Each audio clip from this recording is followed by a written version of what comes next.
خب دوستان خوش اومدید به این کنسرت بزرگ. ما امروز یه خواننده خیلی بزرگی براتون آوردیم تا براتون اجرا کنه و اسمش هم کسی نیست جز رضا. خب دوستان همتون اومدین برای شنیدن این آهنگ، پس اصلا ناراحتم. رضا بخون.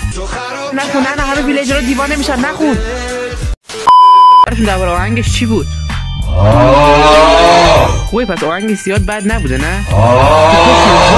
باشه خیلی آهنگش بد بود. اوکی منم قبول دارم. دوستان فردا قرار میذاریم میریم خونش همین آهنگو تو بکنم تو جونش.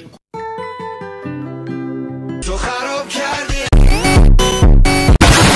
وقت فرا رسیده. گوسفند صورتی بذار یه چیز کمی اینجا بذار اینجاست. آها بذار اینم بذار اینجا. حالا وقتشه، الان بهتره نه؟ بذار بزنم. بذار بزنیم. تو چی دیگه؟ چی میخوای اینجا؟ چیکار میکنی؟ الان برای چی کشتیش؟ واستا چی کشتیش؟ گوسفند صورتی دوست ندارم، گوسفند سیاه دوست دارم. اینجا داشتم استفادهشون کردم، به تو چه ربطی داشت؟ بذار یکی دیگه میذارم شانسی ببینیم چی در میاد. میگم خورشید بچه گوسفند سیاه در اومد. خب الان وقتشه که بزنم دیگه، رفتش خودش شد. بذار بزنیم. باز که اومد. باز چی میخوای اینجا؟ بچه گوسفند سیاه دوست دارم. نکشش، بچه است، نکشش، گناه داره. باید چیکار کنیم تو الان؟ آره بچه گوسفند سیاه دیگه.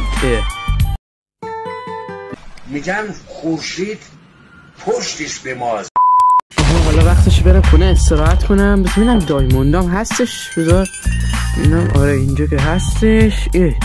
بس ببینم شیرها از کجا؟ من اصلا شیر نداشتم تو خونم. بذار واسه ببینم کی کلش گیر کرده. بذار برم پایین ببینم نه کسی اینجا بوده. بذار ببینم. کمک کن لطفا، من کلم گیر کرده اینجا. من میام کمکت کنم، نگران نباش. آخ چون اومدی کمکم کنی؟ به اومدم کمکت کنم. همونجا واسه تکون نخور.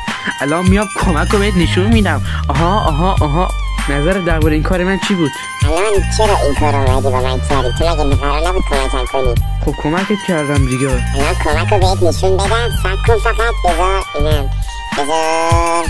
اینم از این کمک و شیر از قبیله دستم روشن نکن. نه شستم به در نگاه میکنم، دریچه آه میکشد.